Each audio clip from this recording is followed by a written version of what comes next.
देखो गाड़ी की बिल्ड क्वालिटी एक नंबर है। ये गाड़ी इतनी बार गिर चुकी है, मतलब काफी बार गिर चुकी है, लेकिन ये हल्के फुल्के स्क्रैच आके रह जाते हैं गाड़ी में। डर तो रहता है, लेकिन बजाज ने काम बहुत बढ़िया किया है इसमें। केवल 2 लीटर सीएनजी आती है इसमें। अगर वो 300 किलोमीटर एक दिन में चला रहा है हाँ, तो कितने रुपए की सीएनजी में चल जाएगा उसका काम? उसका 300 रुपए की, 300 से लेकर 350 के बीच में आराम से निकलेगा। आराम से। क्योंकि दूसरी कमी ये है कि इसका ब्रेक की सबसे बड़ी कमी है। अच्छा अब ये दोस्तों, एक ऑनेस्ट इंडियन कस्टमर जब गाड़ी लेने जाता है ना, तो शोरूम पे जाके सेल्स पर्सन से उसका एक ही सवाल होता है। वो क्या दोस्तों, कि गाड़ी आखिरकार माइलेज कितना देती है। जी हाँ दोस्तों, और सबसे ज्यादा इंडिया में टू व्हीलर की सेल सबसे ज्यादा है, क्योंकि दोस्तों इंडिया एक डेवलपिंग कंट्रीज है, तो यहाँ पे टू व्हीलर ज्यादा सेल होती है। और टू व्हीलर की कैटेगरीज में भी दोस्तों दो तरह की कैटेगरी आती है। एक तो स्पोर्ट्स बाइक और दूसरी आती है एक इकोनॉमिक बाइक्स।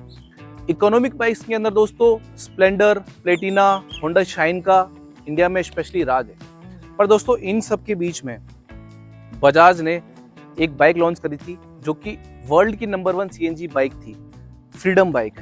अभी तक किसी ने भी सीएनजी बाइक लॉन्च नहीं की थी, बजाज ने पहली बार लॉन्च करी थी। और दोस्तों सन 2000 के अंदर बजाज ने ही सबसे पहले अपना ऑटो लॉन्च किया था, वो भी सीएनजी। तो बजाज दोस्तों हमेशा सीएनजी के मामले में किंग रहा है और हमेशा फ्यूल एफिशिएंट गाड़ियां ही लॉन्च करता है।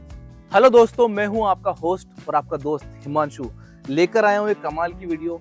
दोस्तों इस वीडियो में खास क्या होने वाला है, दोस्तों इस वीडियो में हम बात करने वाले हैं वर्ल्ड की नंबर 1 सीएनजी बाइक फ्रीडम की, जो कि बजाज ने लॉन्च की थी।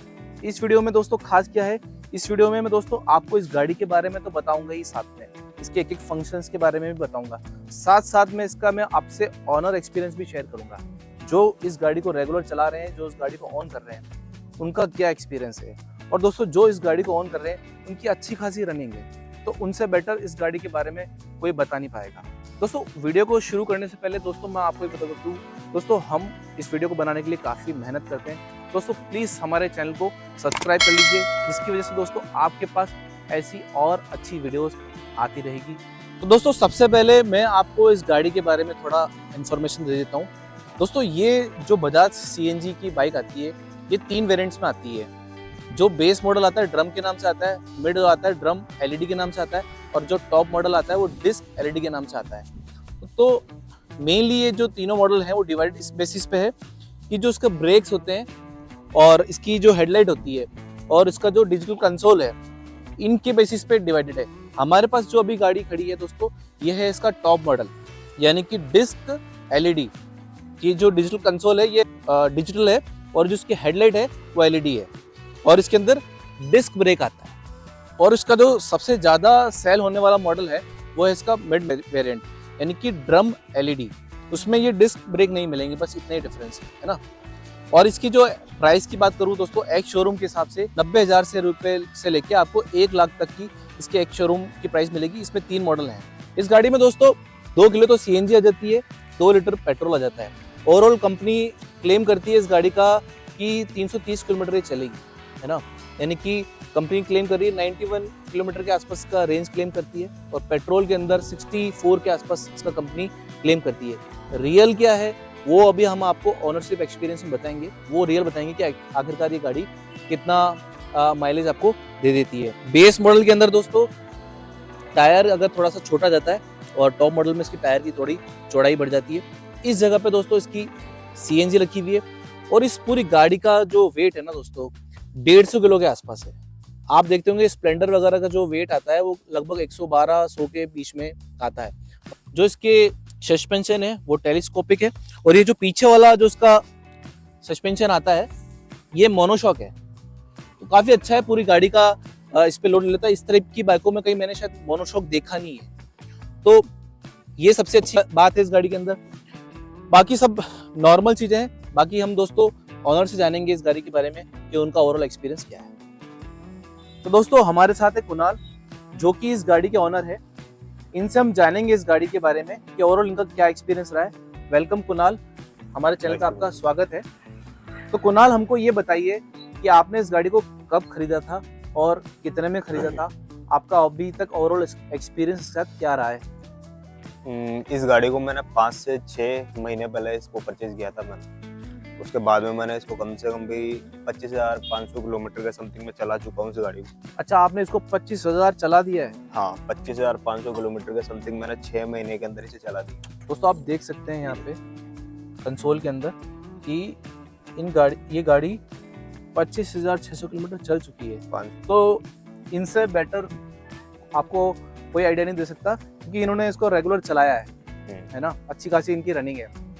तो आपने इसको, ये इस गाड़ी का टॉप वेरिएंट है जो हाँ, कि ये गाड़ी का इसका टॉप वेरिएंट है, जिसमें आगे डिस्क ब्रेक मिलते हैं और एलईडी हेडलैम्प मिलते हैं आगे, और डिजिटल मीटर के साथ में ये ब्लूटूथ की कनेक्टिविटी मिलती है। तो ये इसका टॉप मॉडल है। आपने इसको कितने में परचेस करा था? ये मेरे एक शोरूम प्राइस पड़ी थी 25,000 के समथिंग पड़ी थी, 25,000 को। 1,25,000। 1 लाख, हाँ 1,25,000। आपको ऑन रोड पड़ी थी 1,25,000, तो मेरे हिसाब से ऑन रोड है ये। हाँ, ऑन रोड है 1,25,000। उस टाइम पे 6 महीने पहले की प्राइस है। 6 महीने के पहले। ठीक है। तो अभी तक ओवरऑल आपको कैसा लग रहा है इसको चला के? गाड़ी बहुत बढ़िया है, कोई इशू नहीं है, बस छोटी मोटी दिक्कत है जिसको बजाज पे ध्यान देना चाहिए। इन सब चीजों पे बजाज को ध्यान देना चाहिए। जैसे कि ब्रेकिंग सिस्टम में थोड़ा दिक्कत है। ब्रेकिंग सिस्टम में आपको इशू आता है? हाँ जी। क्या इशू आता है इसमें? सबसे बड़ा इशू तो ये है कि गाड़ी का वेट ज्यादा है, तो वेट के हिसाब से इसमें ब्रेकिंग सिस्टम ठीक नहीं है। इसमें कॉम्बो ब्रेक दे रखा है। कॉम्बो ब्रेक 150 किलो का वेट है हाँ, समथिंग 150 किलो के समथिंग हाँ। है। इसमें कॉम्बो ब्रेकिंग सिस्टम दिया हुआ है कि हम पीछे वाला प्रेस करेंगे तो आगे वाला भी लगेगा, तो उसके लिए फोर्सफुली ब्रेक लगाना पड़ता है, जब जाके पीछे वाला अप्लाई हो पाता है ठीक से। अच्छा जी, फोर्सफुली लगाना पड़ता है। फोर्सफुली लगाना पड़ता है, जब जाके पीछे वाला अप्लाई हो पाता है। और दूसरी बात कि आगे वाला भी आपको हल्का सा प्रेस करना पड़ेगा, जब जाके पीछे वाला ढंग से लगेगा, अदरवाइज नहीं लगेगा। तो उससे इशू आपको क्या होता है? उससे इशू ये होता है कि जैसे मैं पीछे वाला ब्रेक प्रेस कर रहा हूँ तो गाड़ी उतनी ज्यादा मतलब धीरे नहीं हो पाएगी, या उतना ब्रेक नहीं लग पाएगा जब तक कि मैं आगे वाला नहीं दबाऊंगा। और अगर मैंने हल्का सा आगे वाला थोड़ा तेज दबा दिया तो स्लिप होने के चांसेस थोड़े ज्यादा रहते हैं गाड़ी में। 2-3 बार स्लिप हो चुकी है। ये देखो, ये टूटा हुआ है इसका। इसमें एबीएस आता है क्या? इसमें एबीएस नहीं आता। इसमें एबीएस होना चाहिए था, या तो पीछे डिस्क ब्रेक देना चाहिए था एक और, ठीक है, चाहे 10-20 हज़ार रुपये ज्यादा ले लेती बजाज, उसका कोई इशू नहीं था। लेकिन पीछे डिस्क ब्रेक होना चाहिए था, इसमें डिस्क ब्रेक, और आगे इसमें एबीएस देना चाहिए था, ताकि गाड़ी में ब्रेकिंग सिस्टम ठीक से हो पाए। इसके अंदर एक एबीएस ना आने की वजह से आपको ब्रेकिंग में बहुत प्रॉब्लम हो रही है। हाँ, ब्रेकिंग में इशू होता है। दूसरी बात ये है कि अगर कोई बंदे पीछे 3 बंदे बैठ जाए सीट पे, जैसे सीट इतनी ज्यादा लंबी है, हर गाड़ी में कोई ना कोई राइडिंग पोजीशन होती है, जैसा हम बेटर हैंडलिंग और बेटर ब्रेकिंग काम में ले सकते हैं, लेकिन वो इसमें नहीं है। ब्रेकिंग एक बहुत बड़ी इशू है, जिसकी वजह से आप बोल रहे हो कि ये जो आपका ब्रेक है ये टूट भी गया है। हाँ, ये गाड़ी स्लिप हो गई थी, इसकी वजह से टूट गया। ये हल्का सा, जैसे पीछे वाला ब्रेक ढंग से लग नहीं पाया था, तो आगे वाला ब्रेक मैंने प्रेस किया तो गाड़ी स्लिप हो गई थी उस टाइम पे, तो तब है। अच्छा, आप ये कहना चाह रहे हो कि पीछे का ब्रेक ढंग से लगा नहीं। हाँ, आपने आगे वाले को अच्छे से कस के लगाया, जिसकी वजह से टूट तो गया ही। हाँ, और स्लिप भी हो गए आप। कस के नहीं, ऐसा नॉर्मल भी लगाया ना तो भी मतलब स्लिप हो गई थी गाड़ी उस टाइम पे। तो कुणाल, जैसा कि लोग बोलते हैं कि इसके अंदर सीट के नीचे एक सीएनजी आती है, हाँ, है ना, तो ओवरऑल इस गाड़ी की बिल्ड कैसी है? आपको क्या लगता है गाड़ी सेफ है? अगर कोई इसको लेना चाहता है तो लोगों के दिमाग में क्वेश्चन होता है कि सीएनजी ब्लास्ट ना हो जाए, इन सब चीजों के ऊपर आपका क्या कहना है? देखो, गाड़ी की बिल्ड क्वालिटी एक नंबर है। ये गाड़ी इतनी बार गिर चुकी है, मतलब काफी बार गिर चुकी है, लेकिन ये हल्के फुल्के स्क्रैच आके रह जाते हैं गाड़ी। अच्छा। हाँ, ज्यादा इसका ब्रेक लीवर टूट जाएगा या क्लच लीवर टूट जाएगा, इससे ज्यादा इस पे कुछ कोई मेजर इशू आता नहीं है। और दूसरी बात है इसकी सीएनजी की, तो सीएनजी का डर तो रहता है, लेकिन बजाज ने काम बहुत बढ़िया किया है। इसमें केवल 2 लीटर सीएनजी आती है इसमें, और 2 लीटर के लिए इसमें कम से कम 14 से 16 किलो के बीच में स्टील को यूज में लिया गया है। अच्छा, स्टील काफी अच्छा खासा यूज किया है। स्टील अच्छा खासा यूज लिया है, मतलब ताकि सिलेंडर वगैरह फटे नहीं। लीकिंग की प्रॉब्लम हो सकती है, बाकी फटने का कोई चांस मुझे नहीं लगता कि होगा, बाकी डर तो लगता ही है। लीकिंग भी नहीं होनी चाहिए, क्योंकि बजाज ने इसको एक एक्सपेरिमेंट करके दिखाया था, जिसमें इसके ऊपर ट्रक चलाया था, वो चला के दिखाया था, तो वो ज्यादा। तो एक बार आप मुझे इसका सीएनजी का जो पोजीशन है वो दिखाइए, ताकि लोग देख पाए कि कहाँ पे इसका सीएनजी है। हाँ, ये यहाँ पे इसका सीएनजी है, ये सीएनजी, और ये 2 किलो का इसके अंदर सीएनजी आ जाता है। 2 किलो का, ये 3 किलो लोड कैरी करता है। अच्छा, 3 kg का ये तो इस सीट के ऊपर बैठने के लिए मना कर रखा है, इस वजह से 3 किलो लिखा हुआ है। बाकी नहीं, mainly- इसमें वैसे भी 3 किलो, अगर प्रेशर बढ़िया हो तो 3 किलो तक आती है। मैंने 2-2.5 किलो के समथिंग तो मैंने खुद ने, जैसे सर्दी रहती है ना तो सर्दी में ज्यादा आती है, गर्मी के अंदर कम आती है। गर्मी में अभी कम से कम 2 लीटर तो कम से कम आती है। जैसे कि अभी बिल्कुल खाली है ना टैंक, तो कम से कम 2 लीटर आएगी इसमें, मतलब 190 के आसपास में आएगी। ठीक है, जैसे ही सर्दी बढ़ेगी, सर्दी आने लग जाएगी ना, तो सर्दी के टाइम पे 2.5 लीटर तक तो इजीली आती है। 225, 26, 30 रुपए तक की मैंने भरवाई है, 230 रुपए। आप ये कहना चाह रहे हो कि जो कंपनी क्लेम कर रही है कि 2 किलो की सीएनजी इसमें आती है, पर आपने इसमें 2.5 किलो तक भरवा लिया सर्दी के अंदर। कंपनी 3 किलो का ही क्लेम कर रही है, मतलब मैक्सिमम लोड अगर प्रेशर ठीक रहा तो 3 किलो तक आती है इसमें। मैंने जितना देखा 2 किलो का कंपनी शो हाँ, कर रही 2 थी। किलो का, क्योंकि अधिकतर जितने सीएनजी पंप है उसमें उतना ज्यादा प्रेशर मिलता नहीं है हमें, तो 2 किलो के आसपास होके रह जाता पर है। आपने एक बार एक्सपेरिमेंट लेकिन देखा है 2.5 हाँ, किलो आ गई थी। 2.5 किलो तक इजीली आई थी। ये तो कुछ नया जानने को मिला है। बट हाँ कि इसमें 2 किलो सीएनजी आती है दोस्तों, और 2 लीटर का इसमें पेट्रोल आता है। 2 लीटर, पर हाँ। क्योंकि दोस्त काफी ज्यादा इस गाड़ी को चलाता है, इन्होंने 6 महीने के अंदर 26,000 26,000 किलोमीटर चल तो हो चुकी है। सकता है कि इन्होंने नई नई चीजें इस नहीं, गाड़ी में हाँ। देखी होगी। 2.5 किलो तो इन्होंने भरवा दी है। भरवा ठीक है। रखी है। तो और आप ये कह रहे हो कि ऐसा सेफ्टी का कोई कंसर्न नहीं है इसमें, डरने की कोई जरूरत नहीं है। नहीं, डरने की कोई जरूरत नहीं, मुझे नहीं लगता कि डरने का कोई इशू है। ठीक है, यहाँ पे इसकी सिलेंडर की पोजीशन आ जाती है, इस जगह पे इसके बैटरी ये की बैटरी है, बैटरी की पोजीशन आ जाती है। हम्म। और इसका जो पेट्रोल का टैंक है वो कहाँ है? पेट्रोल का टैंक है साइड में।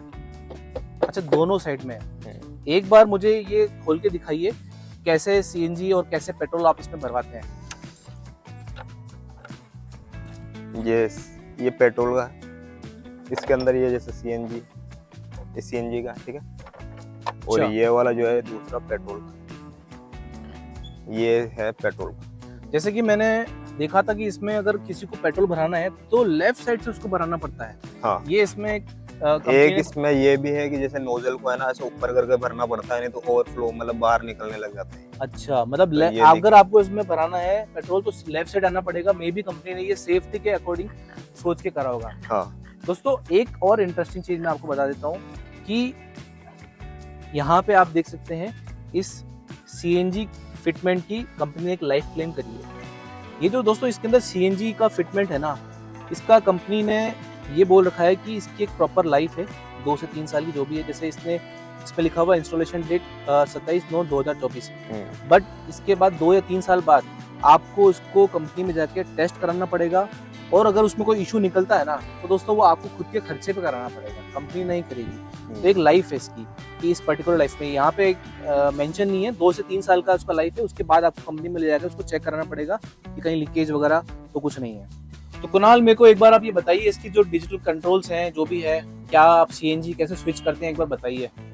इसमें सीएनजी के लिए स्विच करने के लिए तो ये सिंपल बटन दे रखा है इसमें, इसको प्रेस करेंगे तो ये सीएनजी के अंदर है अभी। इसको प्रेस करके और हल्का सा एक्सीलेटर देंगे ना तो ये पेट्रोल के अंदर स्विच हो चुकी है। अच्छा, ठीक है, लाइट ब्लिंक ब्लिंक कर रही है, इसका मतलब पेट्रोल अभी इसमें नहीं है, मतलब अच्छा। कम है या नहीं है।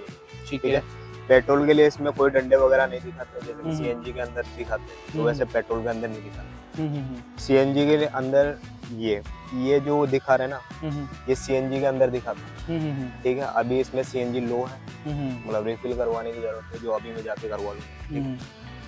तो ये एक डंडा दिखा रहा है, इसके बाद में अगर और ज्यादा कम होगी तो ब्लिंक ब्लिंक करने लग जाएगा। और ब्लिंक ब्लिंक करने के बाद भी कम से कम 10 किलोमीटर तो चलेगी। अगर आसपास में कोई सीएनजी पंप है तो हम इजीली ले जाएंगे।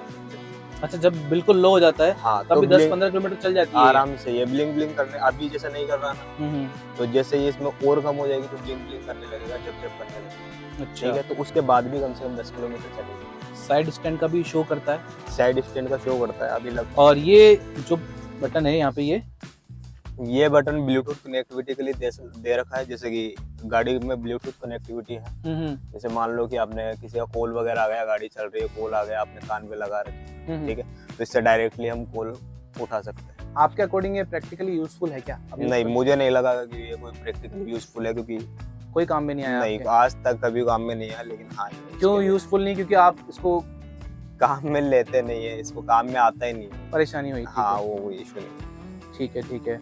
तो मतलब अभी ये गाड़ी आपने मोस्टली, मुझे ऐसा लगता है कि आप इसको सीएनजी पे ही रन करते हैं, पेट्रोल में तो आप इसको बिल्कुल रन करते कम ही हैं। पेट्रोल के अंदर तो जैसे हाईवे पे निकल गए और हमें पिकअप वगैरह ज़्यादा चाहिए, गाड़ी मतलब तेज भागनी चाहिए या थोड़ी स्पीड जल्दी पकड़ लेनी चाहिए, तब जाके पेट्रोल पे स्विच करते हैं। बाकी लोकल के अंदर वैसे चलता है और बाकी लोकल के अंदर ही हम ज़्यादा रहते हैं। तो एक चीज होती है, सीएनजी गाड़ियों का जनरली पिकअप वगैरह थोड़ा कम होता है हाँ, पेट्रोल के कंपेयर में, CNG तो गाड़ी इसमें आपको ऐसा फील होता है थोड़ा बहुत? बहुत अच्छा खासा फील होता है ऐसा कि सीएनजी के अंदर कम पिकअप वगैरह मिलता है, जबकि पेट्रोल के अंदर बहुत बेस्ट पिकअप मिलता है इसका। अच्छा, कभी आप ट्राई करना चाहो तो एक बार ट्राई करके देखना कभी, बेस्ट पेट्रोल के अंदर। जैसे कि इसका जो डिजिटल कंसोल होता है, हाँ। मैंने देखा ये सेट भी हो जाता है आगे पीछे से, जैसे हाँ। ये यहाँ से आप इसको पूरा ये इसको ऊपर नीचे, हाँ इसको आराम ऐसे से इसको set ऊपर कर नीचे सकते हो हैं। जाता है। ये अभी तो टाइट, बहुत ज्यादा टाइट हो हम्म, रखा है, लेकिन इसको ढीला इसको करके पूरा ऊपर आप नीचे सेट किया कर जा सकते सकता हैं। तो एक बात बताइए, आप इस गाड़ी को हाँ। सिर्फ सीएनजी पे ही रन करते हैं?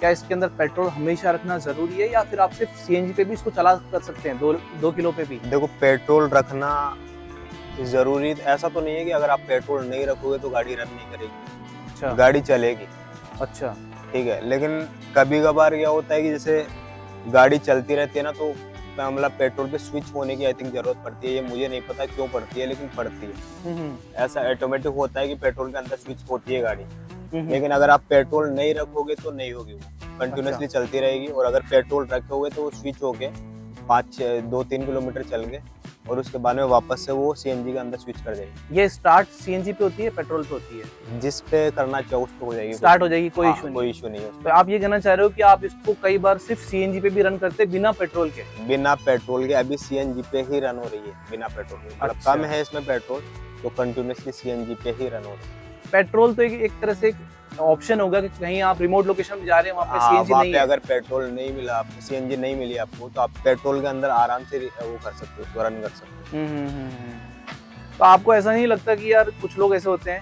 जैसे स्प्लेंडर होती है, उसमें 10 लीटर का टैंक आता है, हाँ, एक बार में 500-600 किलोमीटर चल जाती है। चल जाती है। अब इसमें 2 किलो सीएनजी और 2 लीटर पेट्रोल है, हाँ। पर आपको ऐसा लगता है कि आप लॉन्ग ट्रेवल पे जाना चाहें, हाँ। तो हो सकता है आपको कहीं रास्ते में परेशानी दे, तो आपको क्या लगता है कि आप इसको लॉन्ग ट्रेवल पे लेके जा सकते हैं आराम से? हाँ, आराम से। मैंने इसको जैसे यहाँ से ना एक बार लेके गया था मैं इसको, कम से कम एक दिन में मैंने 700 किलोमीटर चलाया था इसको। अच्छा, यहाँ से लेके गया था सांवरिया सेट, जो कि 350 किलोमीटर के समथिंग पड़ता है यहाँ आप से। जयपुर से इसको सावर सेट लेके गए थे? सांवरिया सेट लेके गया था, जो कि समथिंग 350 किलोमीटर के समथिंग पड़ता है। वन साइड 350 किलोमीटर जाना, 350 किलोमीटर आना, मतलब टोटल 700 किलोमीटर एक दिन के अंदर वो ट्रेवल किया। अच्छा, आपने एक दिन में ट्रेवल करा था? एक दिन में ट्रेवल किए थे, मैं था और एक मेरा दोस्त था, दोनों में। तो आपने उसको सीएनजी पे ट्रेवल करा या पेट्रोल पे ट्रेवल करा?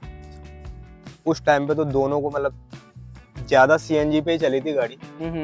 पेट्रोल पे तो बहुत ना के बराबर चली थी कि कहीं सीएनजी खत्म हो गई या फिर पंप 10-15 किलोमीटर आगे है, तो उतने दूर में हमने पेट्रोल में लेके गए थे, बाकी सीएनजी पे चली थी गाड़ी। अच्छा, मतलब आप कह रहे हो कि लॉन्ग ट्रेवल पे आप जा सकते हैं, आपको कोई परेशानी नहीं है? नहीं, कोई आप issue आराम नहीं से है। इसमें आराम से जा सकते कोई हो, ऐसा नहीं कि कोई लोग बोलते हैं लंबी दूरी बंद हो जाएगी, तो कोई दिक्कत नहीं है, आप उसको पेट्रोल पे चला लो या सीएनजी पे चला लो, कोई इशू नहीं है। कोई इशू नहीं है। अगर आपको बस ये रास्ते में देख लेना पड़ेगा कि अगर आप कम पैसों में जाना चाहते हैं तो आपको रास्ते में कहीं पे सीएनजी पंप है कि नहीं है, सीएनजी पंप है कि नहीं, वरना पेट्रोल पे चले जाओ। हाँ, पेट्रोल पे चल जाओ, कोई इशू नहीं है। तो कुणाल, मुझे ये बताइए, ओवरऑल गाड़ी का एवरेज अभी तक आपने क्या क्या निकाला है, और आपको अभी तक ऐसा क्या लग रहा है कि सीएनजी में कितना एवरेज आ रहा है, पेट्रोल में कितना आ रहा है? कंपनी तो 330 क्लेम कर रही है, पर क्योंकि आप इसको रियलिटी में चलाते हैं और आप तो काफी ज्यादा ही चलाते हैं, तो आपको तो इसका माइलेज अच्छे से पता ही होगा, तो आप बताइए इसके माइलेज के बारे में।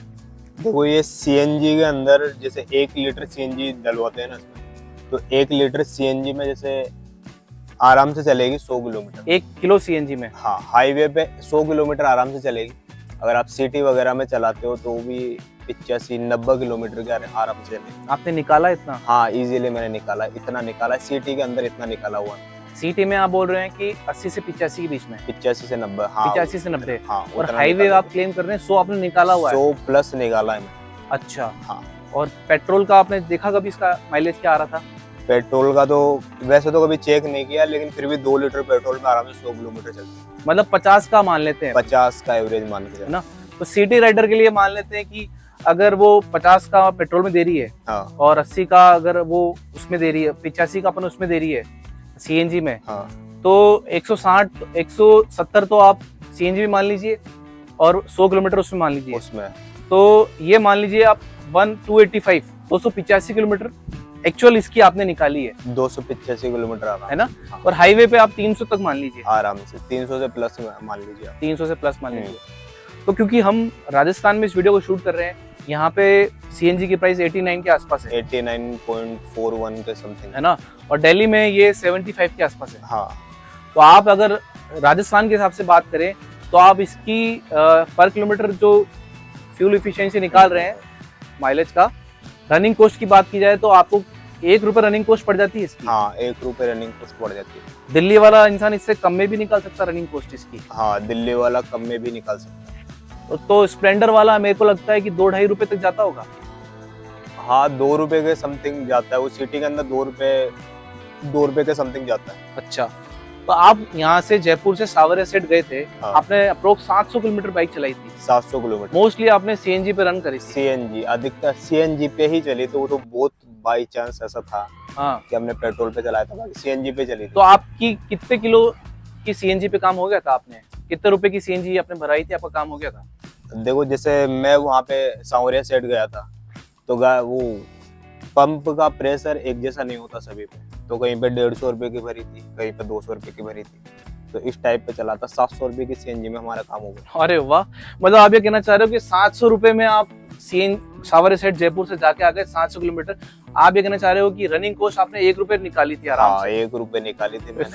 इससे बढ़िया और क्या हो सकता है दोस्तों। भाई ने 700 रुपए में मतलब ट्रैवलिंग कर लिया जयपुर से सावरिया सेट। अब मान लीजिए अगर आप दिल्ली शहर में हो तो वहाँ पे सीएनजी की प्राइस तो और भी कम है, राजस्थान में तो काफी हाई रहती है, तो आप और भी कम इसका रनिंग कॉस्ट निकाल सकते हैं। तो अदर जो स्प्लेंडर, शाइन, उनके कंपेयर में वाकई में इसका रनिंग कॉस्ट कम है। अगर ये बात करें कि कोई बंदा डेली बाइक टैक्सी के रूप में इसको यूज करे, तो बाइक टैक्सी वाले की एवरेज रनिंग होती है 200 से 300 किलोमीटर पर डे की, है ना। अगर वो इस गाड़ी पे उसको चलाता है दिन भर, तो वो पर डे की पर किलोमीटर पर रुपए के हिसाब से निकाल लेगा, 1 रुपए के हिसाब से निकाल लेगा। हाँ, 1 रुपए 1 किलोमीटर के हिसाब से आराम से निकाल लेगा। तो अगर वो 300 किलोमीटर एक दिन में चला रहा है, हाँ, तो कितने रुपए की सीएनजी में चल जाएगा उसका 300 रुपए की, 300 से लेकर 350 के बीच में आराम से निकलेगा, आराम से। वो सिटी के अंदर चला रहा है मोस्टली। अच्छा, ठीक है, और सिटी के अंदर ट्रैफिक वगैरह रहता है, ब्रेक वगैरह लगाते हैं, तो वहाँ पे थोड़ा एवरेज ड्रॉप हो जाता है। तो 350 मान के चलो कि 300 किलोमीटर के लिए 350। अरे वाह यार। फिर मान लीजिए अगर कोई बंदा सेम अगर स्प्लेंडर या शाइन गाड़ी पे काम कर रहा है, हाँ, तो उसको जस्ट डबल देना पड़ेगा, डबल देना पड़ेगा, कम से कम 700 रुपए का लगती है। 700-750 रुपए उसको पेट्रोल भरेगा, और वही काम वो 300-350 रुपए में सीएनजी में कर सकता है। सीएनजी में कर सकता है। तो दोस्तों आप देख सकते हैं, अगर मेरे हिसाब से अगर आप इस गाड़ी को लेना चाहते हैं ना, तो अच्छी डील हो सकती है, क्योंकि पर किलोमीटर के हिसाब से आपको इसकी रेंज पड़ जाती है, और आप बाइक टैक्सी वगैरह में इसको यूज कर रहे हैं तो 1 रुपए किलोमीटर के हिसाब से आपको रेंज पड़ रही है। और दोस्तों अगर आप भी कोई सीएनजी बाइक यूज कर रहे हो, सीएनजी खैर एक ही है बजाज की, तो कमेंट करके जरूर बताना कि आपको इसकी पर किलोमीटर रेंज कितनी पड़ जाती है, यानी रनिंग कॉस्ट क्या पड़ जाती है। भाई को तो जो पड़ी हमने आपको बता दी है। तो कुणाल, ओवरऑल आपको इस गाड़ी में क्या क्या इशू फेस करने को पड़ रहे हैं? मतलब इस गाड़ी में आप अगर माइनस पॉइंट बोलेंगे, हाँ, यार ये कमियां हैं, हाँ, अच्छाई तो अपन ने सब सुन ली, कमियां क्या आपको लगती है? इसमें सबसे पहले कमी तो मुझे ये लगती है इसकी लंबी सीट, जो कि एकदम फ्लैट है।